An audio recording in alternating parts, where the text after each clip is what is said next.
Hi crafters, welcome to our December project, which are holiday ornaments. I'm really excited about this set. I think you're gonna love it. So go ahead and get your packages and let's get started. So first thing, you're gonna notice a lot of components to this one. Hot chocolate is one of those components. So go ahead, make your hot chocolate first. Save your package. Let's see.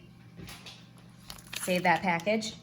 You have your tag components here, your two bulbs. Some of you have plastic, some of you have glass. Your paint. And last but not least, your fabric and ribbon scraps. We're gonna go ahead and start with the bulbs first because they're gonna need some dry time. So this may take you more than one day. You could surely get it done in one day. We're gonna go through it in a quick process, but I would suggest letting your bulbs dry all the way. That'll make more sense here in a minute. So let's get started with that. You can move your fabric scraps to the side because this is for the cinnamon stick ornaments. In your tag component bag, you will find the ribbon that we'll use for the bulbs, so set that to the side. You will have your expression vinyl.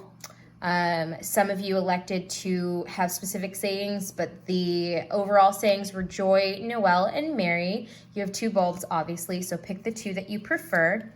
This is your transfer tape. You'll need that to put your vinyl on. Some glitter, if you will. Now, this is dangerous, I know, in some households, mine in particular.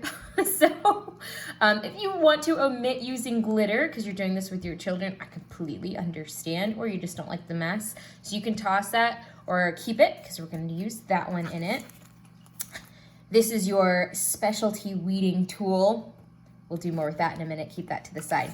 This goes with your ornament craft, your cinnamon stick, so you can put that with your fabric. Tags will be something that we do absolutely last. So all of the tags, you should have 4 in total, and the strings, we'll do this last as well. And then you also have your buttons and stars. This is also for your Christmas tree ornament. So put that to the side with your fabric scraps and your tags. Now, I told you to keep your paper, and the reason being, and make sure it's empty so you don't make a great big mess, is I'm gonna open up my paper just like this, and I'm actually gonna use it to keep my bulbs on. Yeah, make sure you don't have any extra powder in there. I'm gonna put my bulbs on this as they're drying. Now, of course, you could just, get paper, but why not recycle what paper you already have? So I'm gonna use these because I have them already. All right, so let's take the tops off of our bulbs. Set that there, set that there.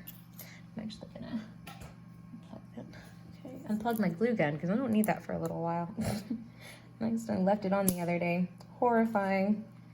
Anyway, so let's take the plastic off of our paint here. Make sure you have a pair of scissors handy throughout doing these crafts because you're just gonna randomly need them throughout. So I've got my paint. Let's make sure it doesn't have one of those little foil things. It doesn't. Okay, so this is the easy process. It's just pouring paint into your bulb. Just squeeze some in there like that. Okay, I'm gonna put a little glitter in mine because I like kind of that shimmer. So a question I had to myself when I did my first set of these was like, hey, could I just buy white bulbs and skip this process altogether? And yeah, I mean, you could. Would it save you a lot of time? Yeah, probably. But what if you wanted to do like tie-dye ornaments? Like you wanted to do several different colors in here with this? Maybe your tree is maroon and white, or you like gold and you want to do some gold in there and you get some gold paint. That's certainly an option. Oop, see, and this is why I have a mat underneath. But anyway, okay. So I'm just gonna stir this around a little bit to distribute those flecks of glitter and the white paint I just think it's really pretty this way. And as the white paint dries, you're gonna see that glitter kind of shining through. And the other reason I don't use the pre-colored bulbs is because oftentimes the paint is on the outside. And so if they get chipped or if you rub them, you start to see like silver or whatever that's underneath. I have some black bulbs that are like that. And you're not gonna have that problem with these because your paint's on the inside.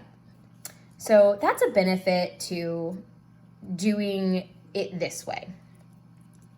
Okay. So I'm just gonna tap this around a little bit, and really and truly, this just takes a couple minutes. You can set it upside down. That's what I recommend. Tap it around a little bit and then set it upside down. Your paint's gonna ooze out. So make sure that's why you want it to have, you want to have it on top of something. So as your paint comes out, it has something to drip on and it's not getting everywhere. Let's do the second one. Oops, sorry, tap my camera there. There we go. Squeeze some paint. You're gonna have paint left over. Congratulations, you can add more random things to your craft stash. But I tell you what, white acrylic paint is something that you will have a need for down the road. Trust me, something's gonna come up. You're painting something, even painting an ornament, another ornament maybe next year, or Halloween projects is what some of you well know. We used a lot of acrylic paint for that. So there's always a need to have some acrylic paint in your stash. So I just put my white paint in there, my glitter, and I'm just stamping it around. My bulb's a little beat up because my kids got a hold of my kit. And they thought they would have a little fun playing with it. And so I had to decompress some of my dents, as you can see. But that's why we don't have nice things. We only have plastic bulbs because they're kind of rough on everything. You know how young kids are. I look forward to the day of being able to get those really beautiful glass ornaments, the figurines, Santa Clauses and reindeers and the beautiful stars that they only make in glass. I look forward to that one day, but not today. So this is the process when you really want to let your bulbs dry, which is why I say to start with this one. And you're gonna have lots of paint oozing out, and that's okay, that's okay. And this is why I don't do my vinyl first before filling these, because paint might come out and ooze on the outside, because you really do wanna let these dry. And if that's the case, you can always, you know, just chip the paint off once it dries on the outside. But if you already have your vinyl on there and the paint gets on your vinyl, it's not gonna come off. At least, I mean, it's not gonna be easy to get off. And likely, more than likely, you're gonna pull your vinyl off, and that'll be a nightmare. So look at that, right? Get all of that. And so now you have your white bulb. And like I said, as that dries, you're really gonna see the flecks of glitter in the paint, which is probably my favorite part. You'll wanna leave this upside down to dry.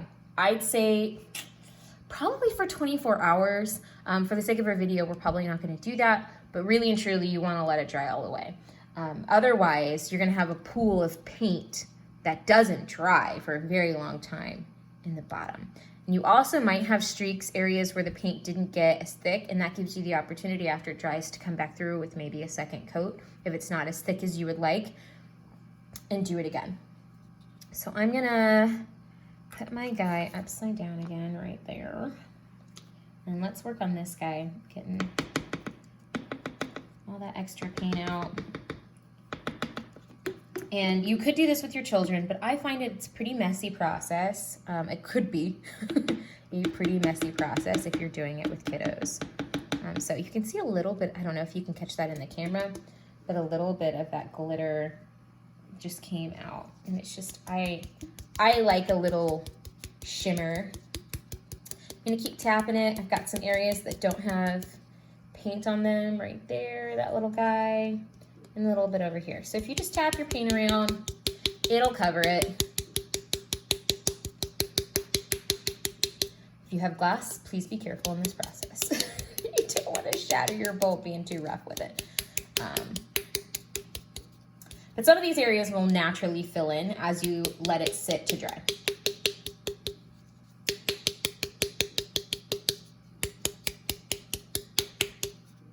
See, look, gone. Just a little tap in. Let's work on this one now, okay? Gone. Too easy, right? Fully covered on the inside, so none of your color is gonna chip on the outside. And that's why I like to paint these myself. I'm gonna let these sit and dry for a couple minutes, and then we'll be right back.